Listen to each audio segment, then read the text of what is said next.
Bonjour, mon nom est Claudie, je suis la propriétaire de Laine Charlebourg. Comme passionnée de crochet, comme passionnée de tricot, on est toujours à la recherche des nouvelles idées pour des futurs projets. Les revues, les livres, c'est une bonne source d'idées. Par contre, de nos jours, la vraie source, c'est Internet. J'ai beaucoup de clientes qui me parlent de Pinterest quand elles sont à la recherche de patrons, puis elles me disent qu'elles ont de la difficulté à trouver les patrons là, selon les photos qu'elles ont découvertes sur le site. Ce qui arrive avec Pinterest, c'est que ce n'est pas un site de patron. Pinterest est une espèce de grand babillard où chacun va aller mettre les photos des trouvailles qu'elles ont fait. Pour vous, comme pour moi, c'est les projets de tricot qui nous intéressent. Par contre, une autre personne, elle, va avoir trouvé le chandail d'une boutique à son goût, puis va l'avoir affiché. Si vous cliquez dessus, évidemment, ça ne vous amène pas au projet, ça vous amène plutôt vers une boutique qui vend le chandail. C'est pour ça que Pinterest est souvent même une déception parce qu'on trouve quelque chose de beau, puis finalement, il n'y a aucun patron associé. Je vous parle aujourd'hui du meilleur endroit pour aller chercher des patrons et des idées de tricot et crochet, et c'est Ravelry. C'est quoi Ravelry? Pourquoi c'est aussi merveilleux? Ravelry, c'est un site communautaire auquel tout le monde peut participer. C'est une base de données, c'est un outil d'organisation pour les fils, pour les patrons, pour les projets. Au moment où j'enregistre la vidéo, il y a au-dessus d'1 million de patrons qui sont disponibles sur Ravelry. De ce million-là, il y en a à peu près 400 000 qui sont dédiés pour le crochet. Il y en a 640 000, en fait plus de 640 000 pour le tricot, puis les autres c'est pour le tricot machine ou encore pour le tricotin. Ce nombre-là, ça augmente à tous les jours selon les contributions des gens. Le site nous permet d'avoir des outils de recherche précis, puissants, comme par exemple le type de laine, le type de projet, la langue dans laquelle on recherche le patron, avoir des patrons gratuits, d'avoir des patrons payants. Puis tous ces outils-là, ces critères-là, on peut les combiner pour avoir des recherches encore plus précises.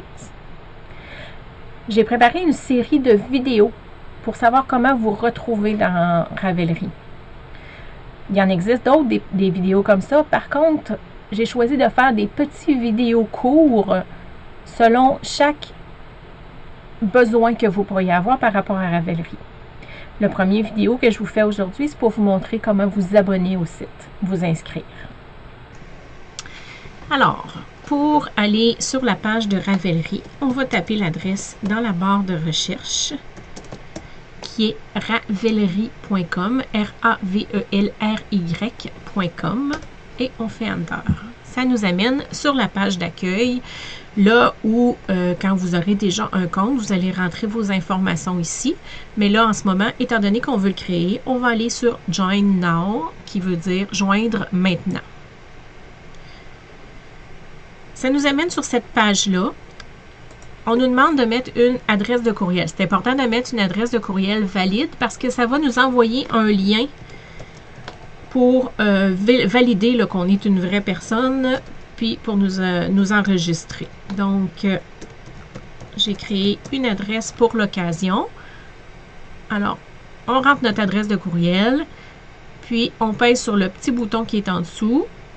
Et voilà, ça me dit que on nous a envoyé un courriel qui devrait arriver dans quelques minutes.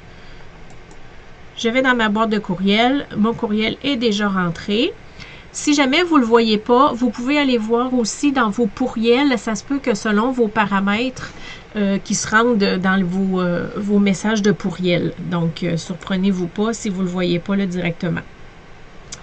Alors, ce qu'on me dit ici, on m'envoie un lien, ça dit « Bonjour, Ravelry est un site pour les tricoteurs et les crocheteurs. Vous recevez ce courriel parce que vous avez demandé un acompte et de créer un lien. Cliquez sur le lien ici, ça va vous amener à une page spéciale pour vous enregistrer où est-ce que vous allez pouvoir choisir un nom et un mot de passe. Donc, vous cliquez sur le lien qui vous a envoyé. Là, ça dit « Pick a username ». Donc, choisir un mot, un nom. On va essayer d'en trouver un qui n'est pas déjà utilisé. Je vais essayer de prendre le même là, que j'avais pour mon... je ne ferai pas ça comme ça. Je vais le faire au complet.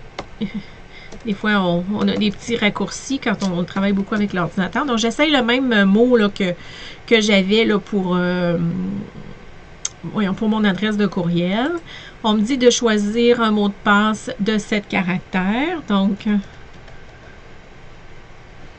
excusez.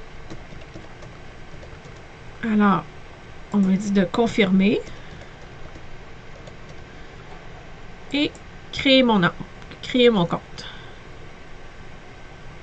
Je suis allée un petit peu trop facilement. Ça a l'air, étant donné que moi, c'est pas un compte que je vais réutiliser après. J'avais rentré un numéro de un password trop facile, donc il me demande d'en choisir un autre. Fait que je vais en rentrer un plus compliqué un peu. Et je pèse créer mon compte. Et voilà, je suis dans Ravelry. Mon compte est créé. Et je peux commencer à faire des recherches, mais ça, je vais vous expliquer ça dans une autre vidéo.